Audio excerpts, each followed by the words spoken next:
tadi subuhnya di jalan.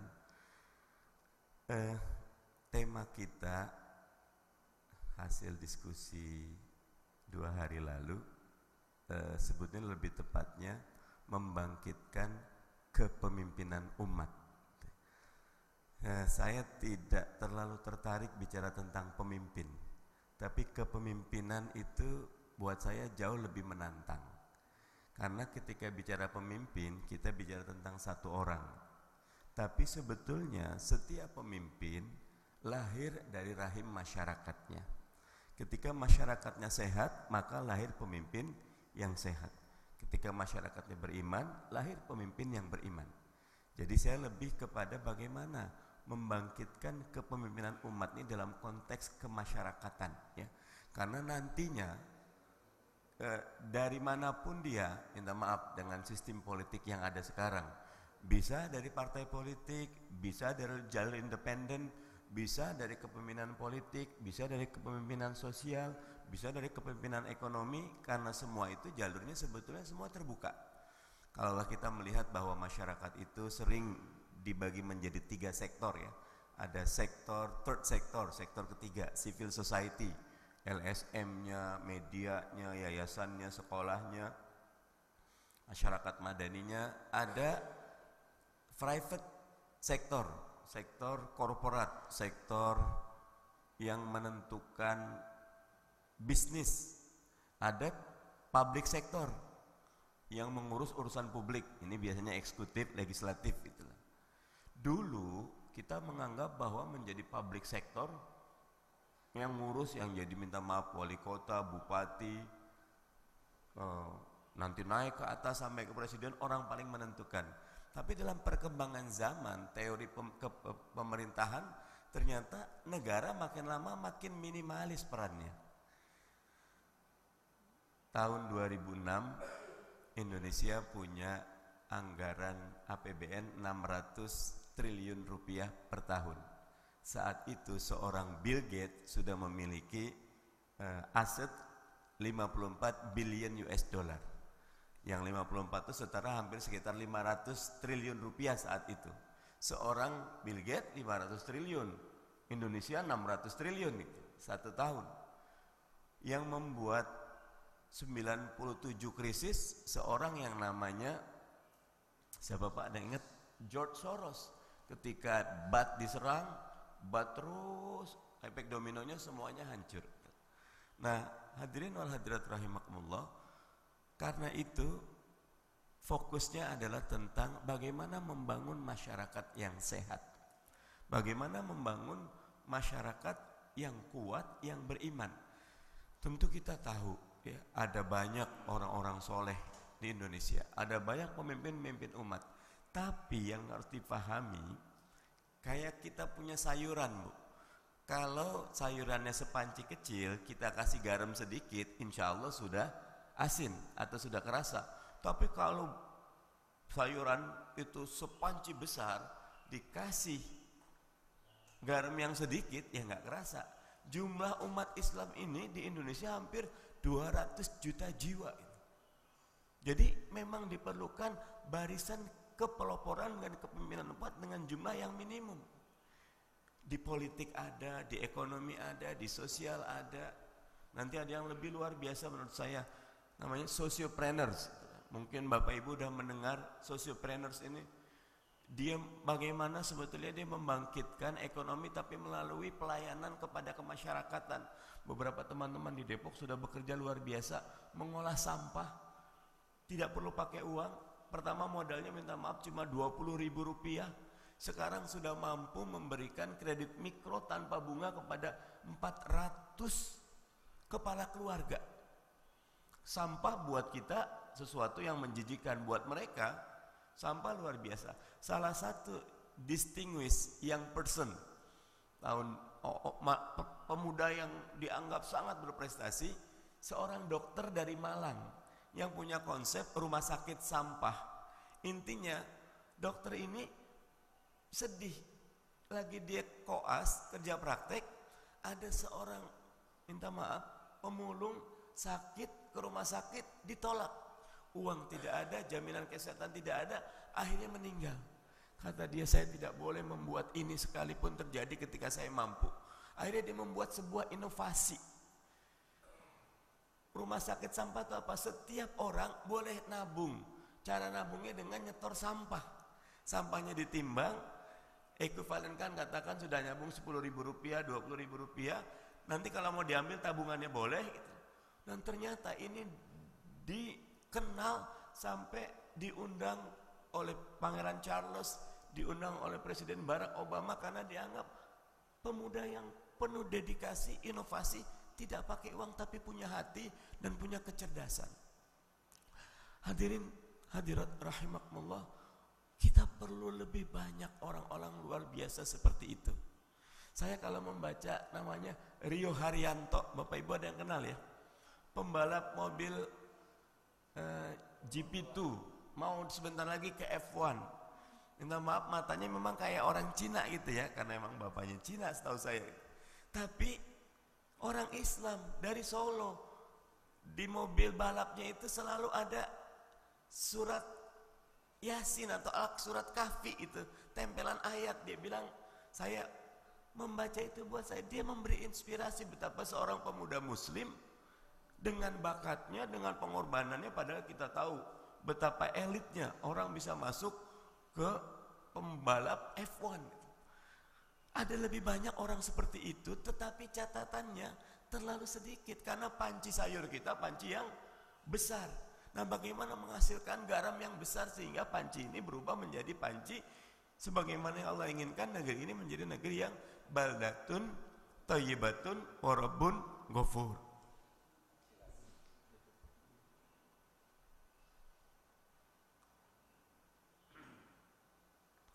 Dalam konteks ini saya ingin memberikan setidaknya ada 5 pekerjaan besar umat yang harus sama-sama kita kerjakan.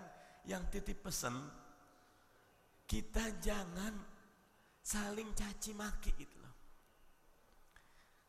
Tidak perlu, contohnya gini,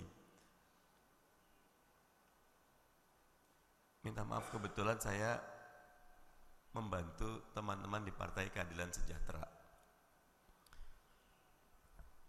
Tidak bisa PKS itu merasa diri sebagai orang Islam, partai Islam semata. Teman-teman di PDIP yang bagus luar biasa. Saya kebetulan pernah 3 tahun menjadi anggota DPR. Yang selalu ngajak saya sholat berjamaah itu Pak Randy, orang PDIP. Lagi ada menteri ada apa? Om Randy sholat.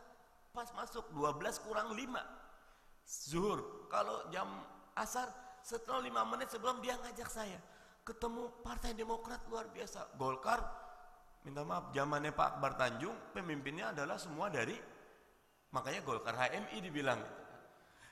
Inilah apa yang kadang-kadang kita belum paham, bagaimana Cak Nur sebetulnya membuka tutup. Dulu saya ingat sekali, banyak disalahpahami ketika Cak Nur mengangkat partai Islam yes, partai Islam no. Sebetulnya Cak Nur dengan segala kedalaman yang saya baca buku beliau Api Islam dan lain-lain, beliau ingin umat Islam tidak terkungkung pada satu ceruk yang kecil. Karena negeri ini bukan negeri agamis gitu. Sehingga kalau masuk kepada partai yang agamis, peluang dapat suaranya kecil. Dengan Cak Nur membuka itu, partai Islam no gitu loh. Sehingga orang-orang yang katakan santri bisa tidak cuma ke partai Islam, bisa ke PDIP, bisa ke Golkar, bisa kemana-mana. Ternyata sekarang barisan, walaupun saya setuju politik sekarang sangat buruk, saya pribadi lagi sedih bagaimana kita menemukan orang seberani Ahok, tapi katakan quote and unquote masih perlu dicek sejujur Ahok, tapi santun, tidak galak lisannya tidak nyakitin orang gitu. Bapak Ibu, mengganti kepala dinas itu bukan perkara mudah. Hari pertama menjadi pejabat publik ini hari paling menentukan. Apakah ditangkap oleh birokrasi yang akhirnya membuat dia nyaman, atau dia berani di atas birokrasi.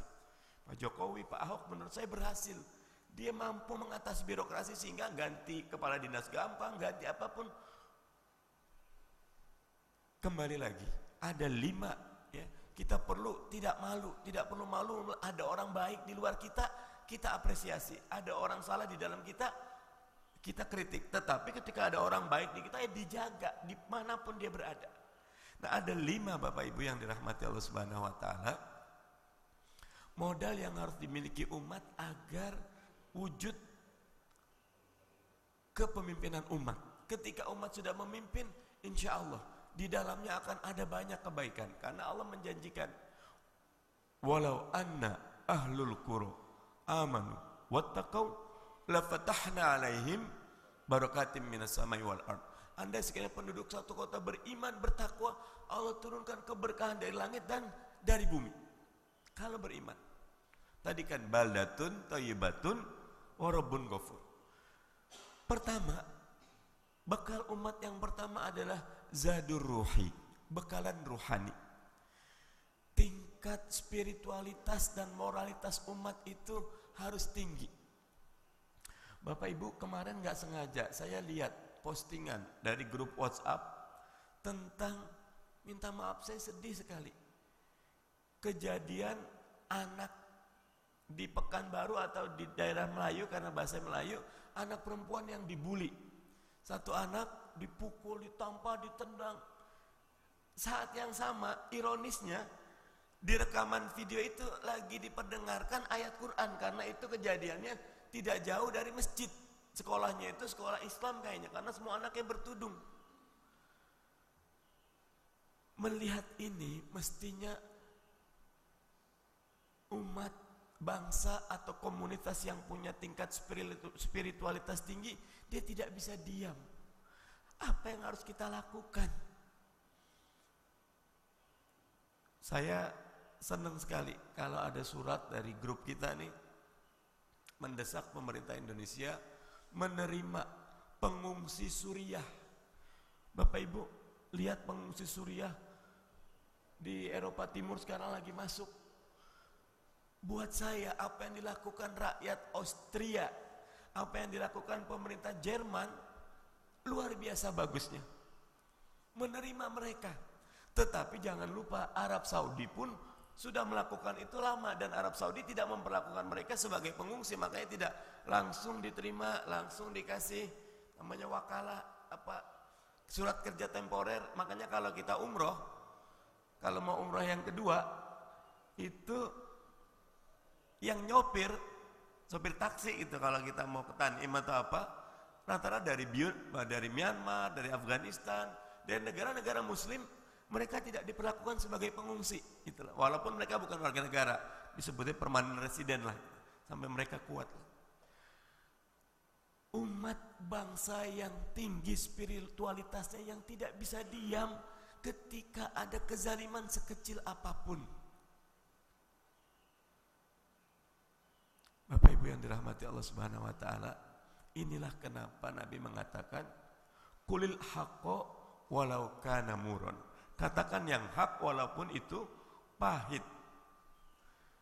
Ketika spiritualitas kita tinggi, kita tidak cuma melulu ngurusin ibadah Bapak Ibu, tapi bagaimana watawasau bil haq, watawasau bis sabr, watawasau bil marhamah, saling menasihati kebaikan, kesabaran dan kasih sayang.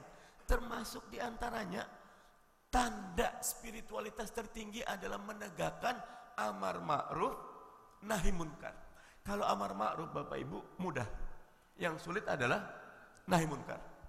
Karena nahi munkar itulah yang dipertunjukkan oleh satu Syekhul Islam Ibnu Taimiyah. Hampir separuh dari hidupnya dipenjara oleh sultan-sultan Islam dari Khalifahan Bani Abbasiyah, karena hidupnya di zaman Khalifahan Bani Abbasiyah.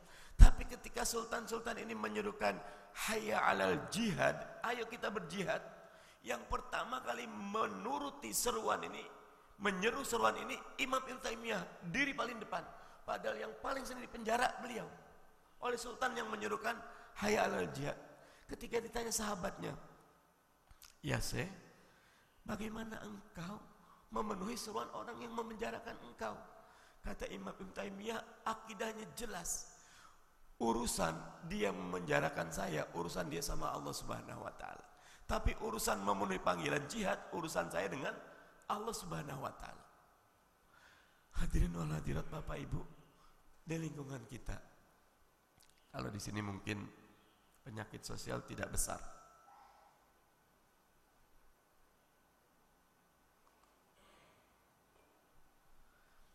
Kalau sudah mulai ada anak muda mojok, main gitar, minta maaf ngerokok, dan kita diam, maka langkah berikutnya udah tinggal selangkah lagi. Dari merokok, kumpul rame-rame itu, minta maaf, kalau tidak minum-minum, narkoba. Selangkah lagi. Hadirin wal hadirat rahimakumullah, harusnya tidak bisa diam. Orang yang kuat ruhaninya itu, yang tidak tega melihat orang lain itu terjerumus dalam keburukan. Ini ada yang menarik. Fenomena, walaupun ini masih buat saya bisa didiskusikan. Penerimaan mahasiswa baru, kalau nggak salah ITS. Kemarin ada yang dengar, diwajibkan semua mahasiswa baru sholat subuh berjamaah di masjid. 5.000 mahasiswa pakai jaket sholat subuh di masjid, luar biasa. Rektornya minta maaf, kenapa begini? Tapi saya ingin menegaskan bahwa tidak ada manfaat ilmu tanpa iman, kata rektornya. Jadi sebelum ilmu, iman dulu. Saya paksa, mudah-mudahan saya dapat pahala. UGM sekarang mengangkat tema universitas yang melahirkan sociopreneurs. Bukan cuma melahirkan orang pandai, bisa mimpin, bisa kayak, bukan. Orang yang punya hati, passion kepada masyarakat. Sudah mulai muncul, tetapi kalau lihat sisi lainnya, masih banyak yang macam-macam. Satu, umat ini harus punya zadur ruhi, bekalan ruhani, bekalan iman. Karena imanlah yang membuat keajaiban. Iman membuat yang jauh jadi dekat, yang berat jadi ringan, yang kompleks jadi sederhana, yang kaya jadi dermawan, yang miskin rendah, yang miskin iffah jaga diri, yang pandai rendah hati, yang bodoh jadi pembelajar. Iman membuat orang ada yang sehari bisa buat 10 kebaikan, 100 kebaikan, 1000 kebaikan, unlimited kebaikan karena iman. Dan kalau kita lihat iman dalam Quran, selalu iman dikaitkan walladzina amanu wa amilus soleh. Iman ada kaitan dengan amal soleh. Makanya Nabi sederhana, orang yang sholat berjamaah di masjid itu orang beriman. Orang yang qiraah Quran orang beriman. Kata Umar bin Khattab, andai hatimu sehat, tidak akan bosan membaca Al-Quran. Gampang ngelihat kualitas ruhani kita. Baca Qurannya enak atau tidak. Zadur ruhi. Yang kedua, zadul fikri, bekalan pemikiran. Hadirin wal hadirat rahimakumullah. Tiap hari masalah kita bertambah. Pastikan pertumbuhan masalah kita di bawah pertumbuhan pengetahuan kita. Jangan ini masalah, ini pengetahuan. Nah karena itu hadirin hadirat rahimakumullah, luar biasa forum subuhan kita. Nanti ada forum yang lebih serius, forum kajian 2 hari. Mungkin mau memahami tentang kaidah usul fikih, nanti mau memahami tentang ekonomi Islam. Saya sedang nanti ada kaitan ini dengan iman juga. 20 tahun bangsa ini sudah mengenal perbankan syariat. Porsi yang masuk ke perbankan syariah, captive marketnya atau share-nya cuma 5%. Tahun ini 2015 turun 4,9%. Bagaimana umat ini bisa berkah kalau ternyata urusan keuangannya dikelola oleh perbankan konvensional? Padahal betapa tegasnya Quran menegaskan, wa ahal bai'a wa harramar riba. Allah menghalalkan jual beli dan mengharamkan riba. Makanya beberapa waktu yang lalu saya mendukung sekali Pak Mulyaman Dehadat, Ketua OJK ini. Walaupun jadi Ketua OJK hatinya sebetulnya hatinya perbankan syariat. Kemana-mana pokoknya perbankan syariat. Makanya kemarin ngajuin ide bagus, sayangnya belum berlanjut. dengan Ibu Rini Suwandi, Menteri BUMN, memerger seluruh perbankan syariah, dimerger jadi satu. Karena sekarang tidak adil. Cucu ngelawan bapak, Pak. Bisa menang nggak, Pak? Perbankan, misal BNI Syariah, uangnya dari Bank BNI. Dari BNI sendiri uangnya udah sedikit, terus udah uang mahal. Karena kalau di merger, Pak, ada BNI Syariah, ada Mandiri Syariah, semuanya uang kecil dan uang mahal. Kalau dia di merger, jadi katakan Bank Syariah Indonesia, statusnya BUMN, bisa dapat dana penempatan negara, dapat duit dari negara 2 triliun, tidak perlu pakai bunga, bagian dari modal, baru bisa fair bersaing lawan BCA. Kalau sekarang anak kecil disuruh bersaing sama orang besar, kita komplain dengan Bank Syariah sama kayak pakai bunga juga, malah lebih mahal, lebih repot, lebih macam-macam. Akhirnya tidak tumbuh. Padahal kalau kita tahu ilmunya, hadirin wal hadirat, penting sekali. Allah mengingatkan, wala taqfu ma laysa laka bihi ilm, inna sam'a wal basara wal fuada ulaika kana anhum mas'ula. Jangan kamu melakukan satu amal yang kalian tidak memiliki pengetahuan padanya, karena pendengaran, penglihatan, hati akan dimintai pertanggungan jawab. Karena itu dalam surat Muhammad ayat 19 urut-urutannya begini, fa'lam annahu la ilaha illallah wastaghfir lidzambik. Fa'lam, maka ilmuilah bahwa tidak ada Tuhan kecuali Allah dan mohon ampunlah kepadaku. Jadi urut-urutan ulama, 3 bekal kita tuh ilmu dulu, baru iman, baru amal. Karena kalau ilmu tanpa amal, kata Imam Hasan Al-Basri, lebih banyak mudaratnya ketimbang manfaatnya. Bapak Ibu yang dirahmati Allah Subhanahu wa taala, kalau kita tahu ilmu bab tentang ahamiyatu qiyamul lail, keutamaan qiyamul lail. Dulu ada gerakan dari A'agim bagus sekali. Bapak ingat gerakan apa? Apa? SMS untuk qiyamul lail atau telepon biar sholat, ngingetin sholat malam. Kata para ulama, andai engkau tahu nilai sepertiga malam terakhir, tidak mau engkau tidur melewatkannya, seperti takutnya seseorang punya mutiara banyak, kalau dia ketiduran keambil sama maling, mahalnya. Kata Nabi, barokati ummati fi bukuriha, keberkahan umatku ada pada kediniannya. Saya termasuk yang setuju Bapak Ibu, Indonesia itu majuin jamnya. Saya kebetulan dulu sekolah di Malaysia. Kalau di Malaysia sekarang sudah jam 7 kurang 20. Mereka subuh tuh jam 6, Pak, sama dengan jam 5 di sini, karena mereka maju. Padahal kalau dilihat mereka lebih barat dari kita itu. Harusnya kan dia di tengah gitu kan. Dia sama dengan Wita. Masuk kerja 7.30. 7.30 sama dengan 6.30. Subuh jam 6. Antara jam 6 sampai 7.30 cuma 1,5 jam, enggak ada bab tidur. Walaupun tapi kalau subuhan kita kan ini ya, libur gitu ya. Pulang kerja jam 4 sama dengan jam 3. Sampai ke rumah jam 5 sama dengan jam 4 sore. Maghribnya bisa siap, tidurnya lebih awal. Karena kata Nabi, habis Isya itu makruh ngobrol macam-macam, tidur awal, biar bisa tidur malam. Dan ternyata dari sudut ilmu kedokteran, artinya gelombang beta, tidur awal itu beda. Kita jam, saya katakan 9 sudah tidur gitu, insya Allah jam 2 pasti bangun. Tapi kita tidur jam 1, habis subuhnya tambah tidur, itu beda kualitas tidurnya dengan yang jam 9 ke jam 2 gitu. Hadirin wal hadirat, ilmu. Kata Nabi, man aradad dunya fa 'alaiha bil ilm. Siapa ingin dunia itu didapat dengan ilmu. Wa man aradal akhirah fa 'alaiha bil ilm. Kalau mau akhirat dengan ilmu. Wa man aradad dunya wal akhirah fa 'alaihima bil ilm. Kalau mau dunia akhirat dengan ilmu juga. Dan sedihnya kalau dalam konteks kemasyarakatan, saya sebetulnya nunggu. Mungkin juga kita doakan ya.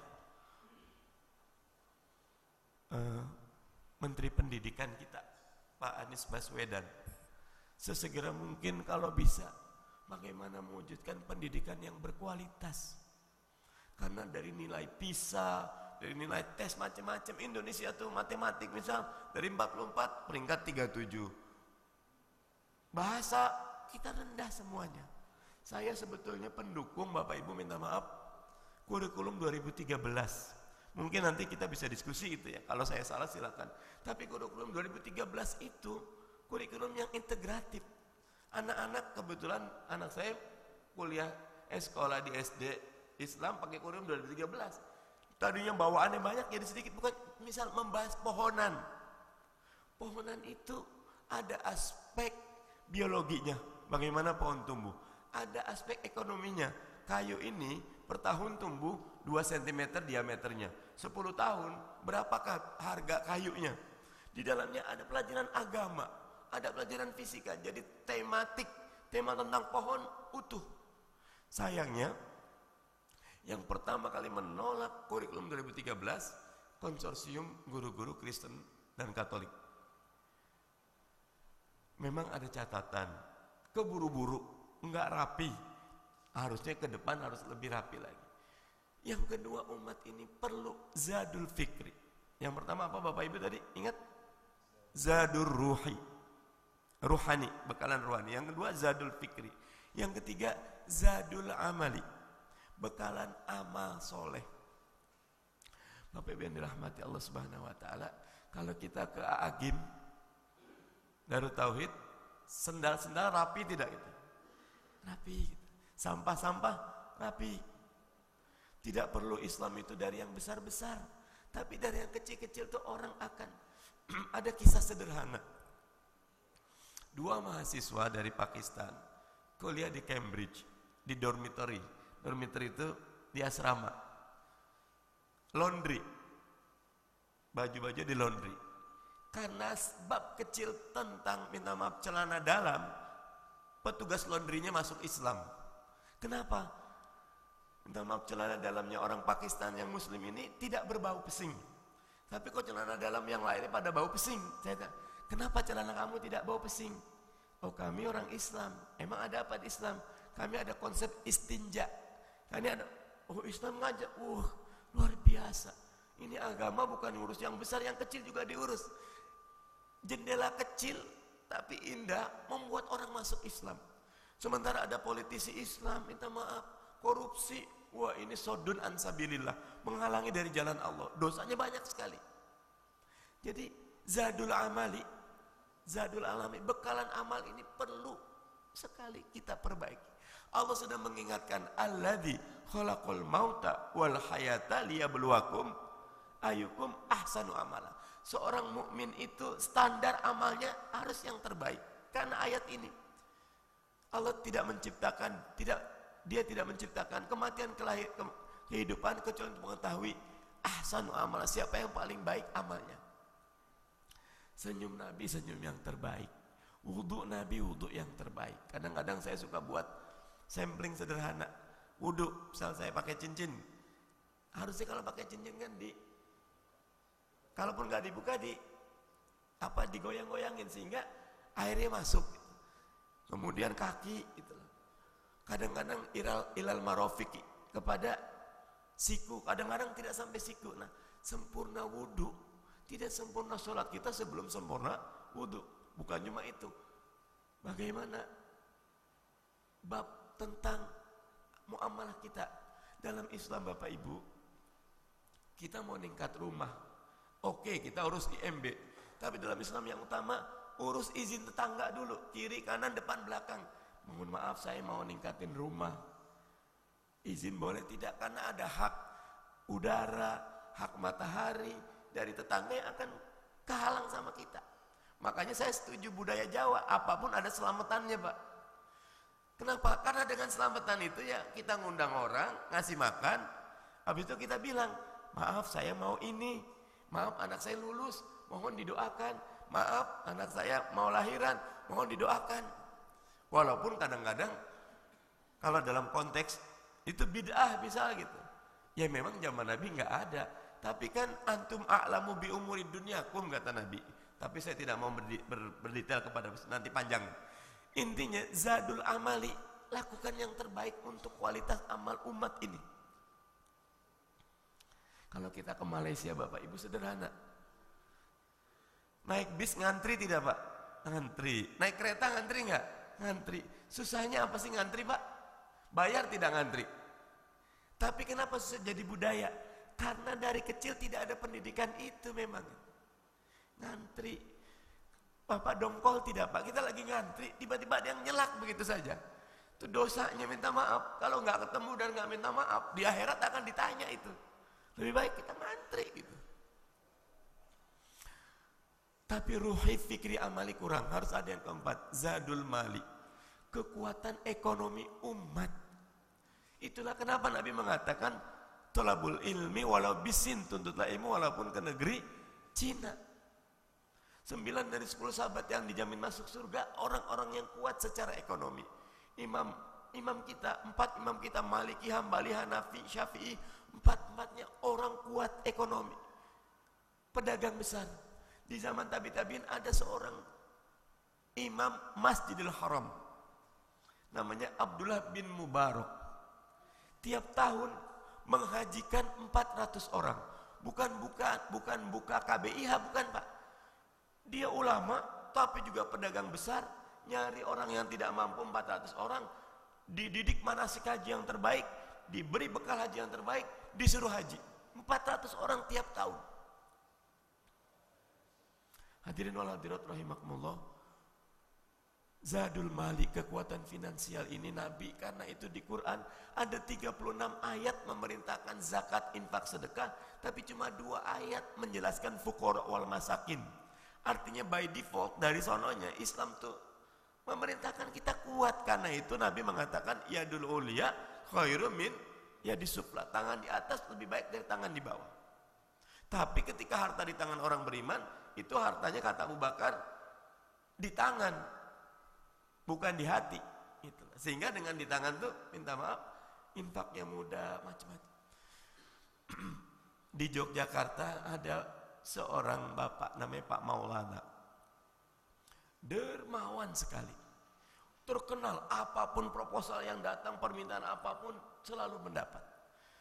Beberapa pengurus masjid yang dekat rumah silaturahim, Pak, bagi kami dong Pak resep bagaimana menjadi orang yang dermawan, yang tidak pelit.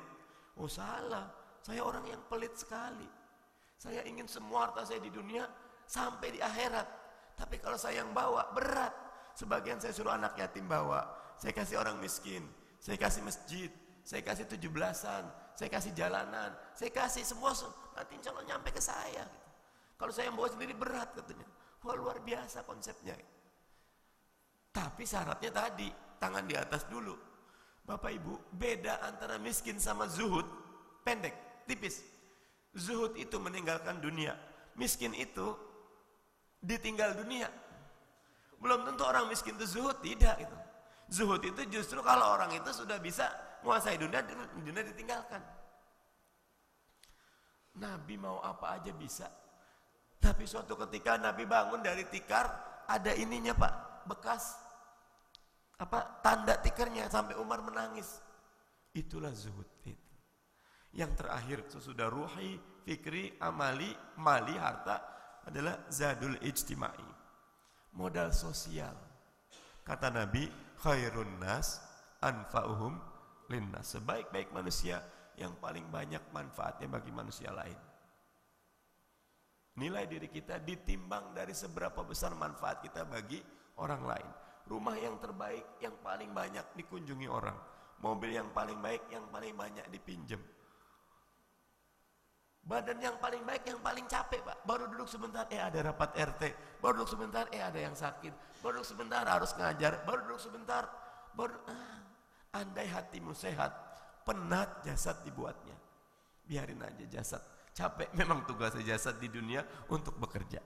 Mudah-mudahan ada manfaatnya. Dengan 5 hal ini umat kuat secara ruhi, umat kuat secara fikri, umat kuat secara amali, umat kuat secara mali, harta, umat kuat secara ijtimai. Umatnya insya Allah sehat. Kalau umatnya sehat, lahir pemimpin yang sehat. Kalau umatnya kuat, lahir pemimpin yang kuat. Kalau umatnya beriman, lahir pemimpin yang beriman. Dengan demikian terwujudlah kepemimpinan umat yang akan menjadi apa yang Allah katakan surat Ali Imran ayat 110. Kuntum khairu ummah, kalian adalah generasi atau umat yang terbaik. Hadanallahu iyyakum ajmain. Yang benar datang dari Allah, yang salah datang dari saya beristighfar dan mohon maaf. Hadanallahu iyyakum ajmain wal afu minkum. Assalamualaikum warahmatullahi wabarakatuh. Waalaikumsalam warahmatullahi wabarakatuh. Alhamdulillah. Demikian tadi paparan. Ada 5 hal untuk membangkitkan kepemimpinan umat. Zadul Ruh, Zadul Fikri, Zadul Amali, Zadul Mali, dan Zadul Ijma'. Kami sesi tanya jawab ini saya ingin mempersilahkan pertama dari ibu-ibu mungkin. 1 pertanyaan mungkin.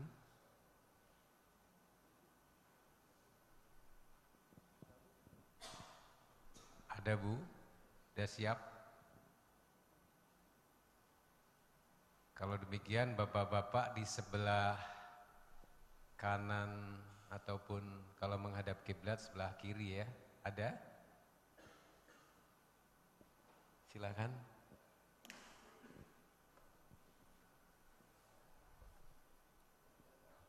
Sebelah sini ya kalau gitu.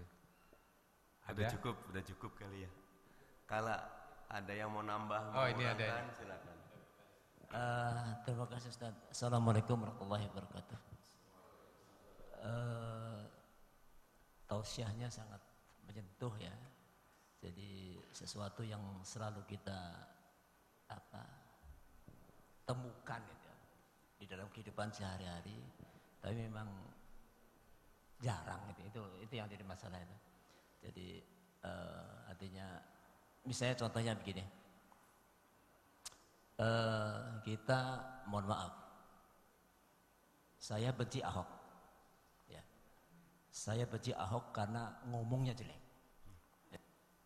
Ngomongnya menyakitkan hati gitu ya. Tetapi di sisi lain dia berani sekali gitu. Berani sekali menegakkan sesuatu yang menurut saya bagus sekali gitu ya. Jadi ada satu pertempuran di dalam batin saya ini gimana ini ya. Saya benci tapi saya juga senang gitu ya. Makanya kebimbangan ini kadang-kadang saya membaca statement dari dari HTI. Ayo kita demo untuk jatuhkan dia. Tapi sisi lain, tapi dia ini baik. Dia inilah yang berani secara tegas mengatakan Anda kalau tidak bisa lakukan ini saya pecat. Dan betul dia pecat. Jadi tadi seperti Ustaz katakan bahwa dia tidak terkungkung oleh birokrasi, dia mengatasi birokrasi.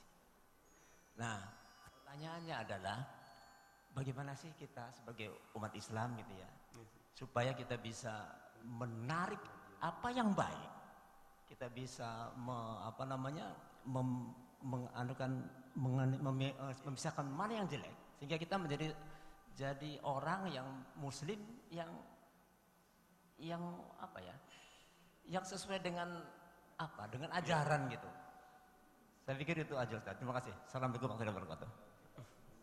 Satu ya. Kita tampung dulu satu pertanyaan. Mungkin dari ibu-ibu sudah punya sekarang Bu pertanyaan? Sudah Pak. Silakan. Ya. Assalamualaikum warahmatullahi wabarakatuh. Assalamualaikum warahmatullahi wabarakatuh. Saya mau bertanya tentang tadi untuk memperkuat umat. Apakah kalau kita berbicara tentang zakat itu juga bisa memperkuat ekonomi umat? Karena saya ngelihat janganlah kita bicara tentang sedekah, bicara tentang zakat aja gitu, dikeluarkan zakatnya masing-masing mengeluarkan zakat 2,5% itu, misalnya mengeluarkan zakatnya tidak usah lagi dihitung-hitung nunggu akhir tahun, nunggu nisab, nunggu haul misalnya. Nah karena saya pernah mendapat info dari Darul Quran, dari Kiai Kosasi, katanya potensi zakat di Indonesia ini triliunan udah tahu 13 atau 30 atau 3 gitu. Nah kalau misalnya Pak Ustadz atau siapalah menghimbau gitu, kita ini mengeluarkan zakat itu kan wajib ya hukumnya gitu, itu kayaknya udah perlu lagi deh, kayaknya ada fakir miskin segala macam ini di Indonesia, orang kelaparan juga ada kali. Jadi bagaimana ini ya Pak Ustadz, itu aja pertanyaan saya. Terima kasih. Baik, mungkin satu lagi sebelum dijawab. Oh, Prof.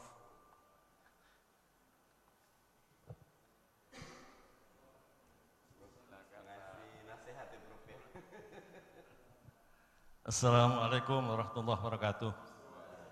Ustadz, saya hanya minta klarifikasi sedikit saja.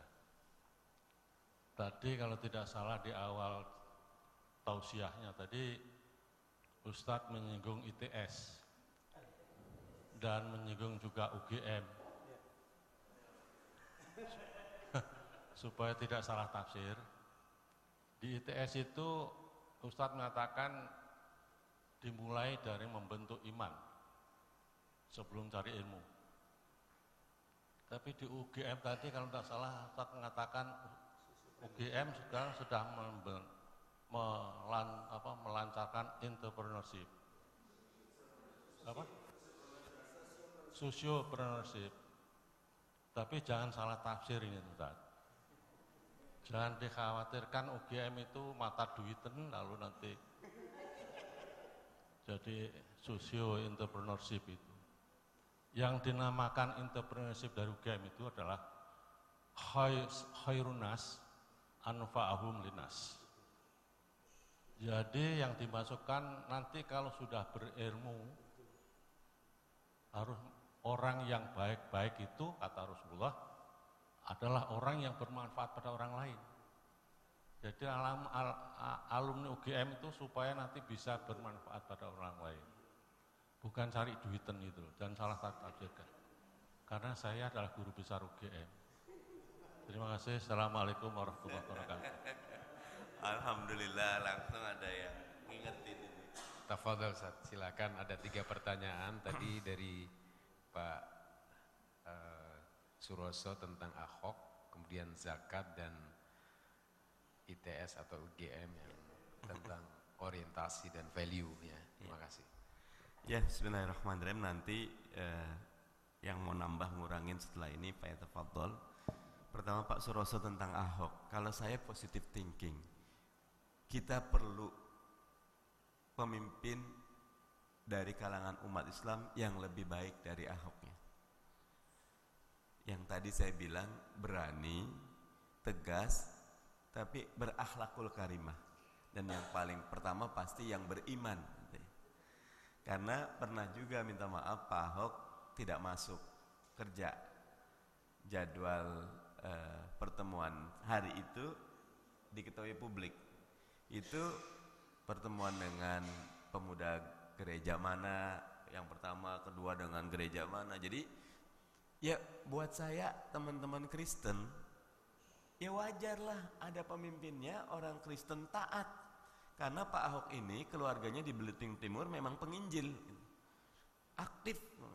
Tetapi maksud saya dalam dunia demokrasi Bapak Ibu yang harus tidak ada lagi privilege mayoritas. Dulu undang-undang dasar kita presiden adalah orang Indonesia asli. Sekarang undang-undang dasar kita menegaskan presiden adalah warga negara Indonesia. Semua boleh selama dia warga negara Indonesia. Sebelum reformasi tidak ada bab 10A di undang-undang dasar kita. Sesudah reformasi satu-satunya bab yang nambah bab 10A. Bab 10, 11, di tengah dimasukin 10A. Isinya apa? Hak asasi manusia. Kalau undang-undang dasar sebelum reformasi istilahnya heavyweight, heavy state, terlalu berat ke negara. Warga negara wajib, warga negara wajib, warga negara wajib. Di bab 10A dibalik, negara wajib, negara wajib, negara wajib. Nah, jadi seimbang. Bagus, tetapi ini tantangan. Kalau umat tidak segera berbenah, berantakan. Itu kenapa tahun 96 Pak Suroso, Pak Habibie itu sedih melihat daftar NEM dulu, zaman kami NEM, nilai EFTA murni Pak. 10 tahun terakhir SMA di Jakarta terbaik 10 besarnya kelompok teman-teman Kristen. Nyempil satu SMA negeri 8, satu aja gitu, itu pun tidak di paling atas. Ajak 10 tahun, kata Pak Habibie, Kalau begini terus 20 tahun ke depan yang mimpin negeri ini mereka. Karena mereka orang terbaik negeri ini gitu. Dapat pendidikan terbaik. Mulai terbukti seorang Ignatius Jonan, Katolik, namanya satu-satunya Katolik yang ada di kabinet KAI rapi gitu. Tadinya berapa repotnya kita ngurusin kereta api kita itu.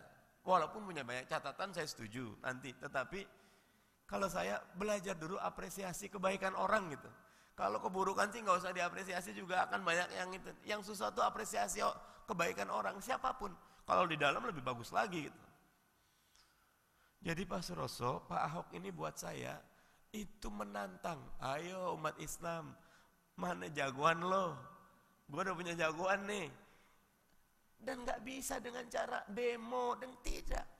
Sekarang tuh era, minta maaf, era performance, era kinerja. Siapa yang punya kinerja lebih bagus, itulah. Nanti misalnya wali kota mana gitu loh, gubernur mana gitu, yang memang sudah sukses bisa bertanding. Walaupun saya namanya masih dengar-dengar.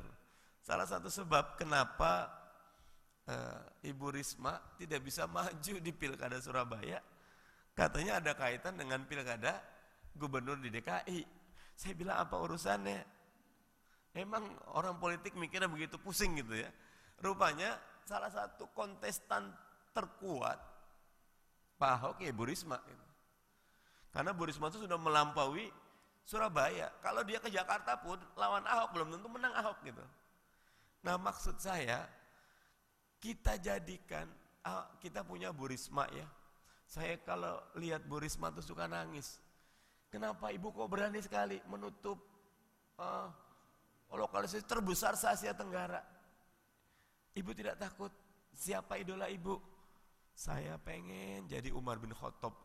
Seorang perempuan pengen jadi Umar bin Khattab, ya nggak kenapa, dalam Islam boleh gitu. Dan ternyata dibuktikan, tegasnya, rapinya, kokohnya. Hadirin wal hadirat, energi kita jangan dihabisin jelek-jelekin orang. Energi positif kita ayo buktikan. Depok kita terbaik, Jawa Barat kita terbaik, Jawa Tengah kita terbaik, Jawa Timur kita terbaik, kota terbaik. Habis itu kontestasi, karena kompetisi itu baik. Satu kawasan cuma ada satu warung, jual beras 10.000, semua orang pasti beli. Kalau ada warung kedua jual 9.000, orang beli 9.000. Warung ketiga 8.000, jual 8.000. Warung pertama turun 7.000. Gitu.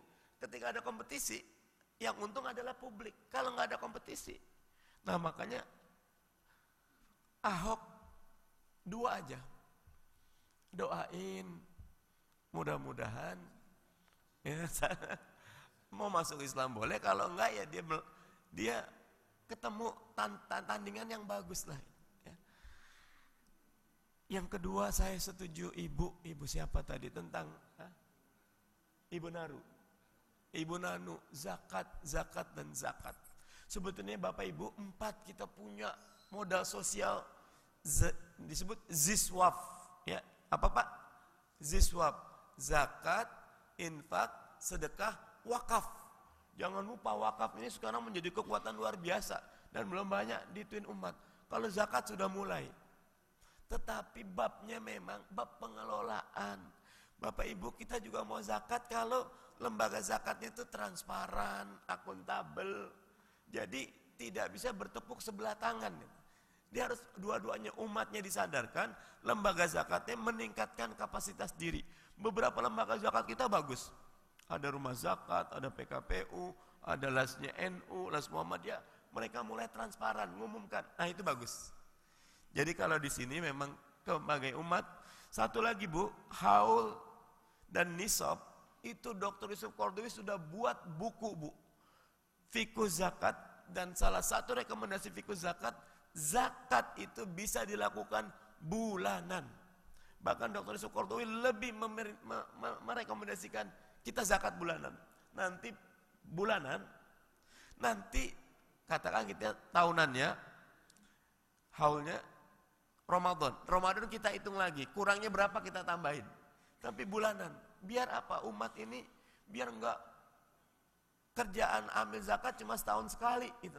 Padahal ambil zakat itu harusnya kerjanya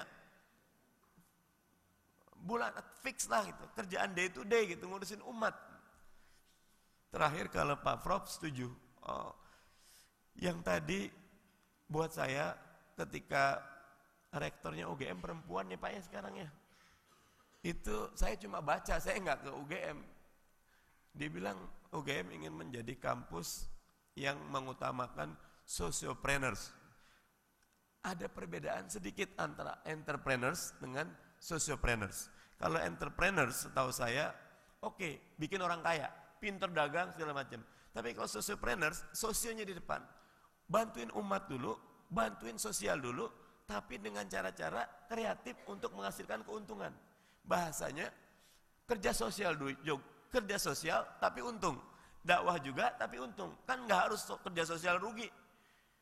Dakwah rugi, tidak. Kita bisa ketika ada kecerdasan, jidiyah disatukan yang bagus-bagus. Zaman Islam begitu kok.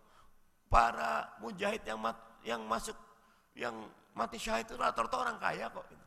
Karena memang mereka punya kemampuan untuk melakukan. Wallahu alam. Itu yang bisa disampaikan. Mudah-mudahan ada manfaatnya. Baik, mungkin kita buka, masih ada waktu insyaallah 7 atau 10 menit ke depan. Masih ada pertanyaan lagi, kami persilahkan.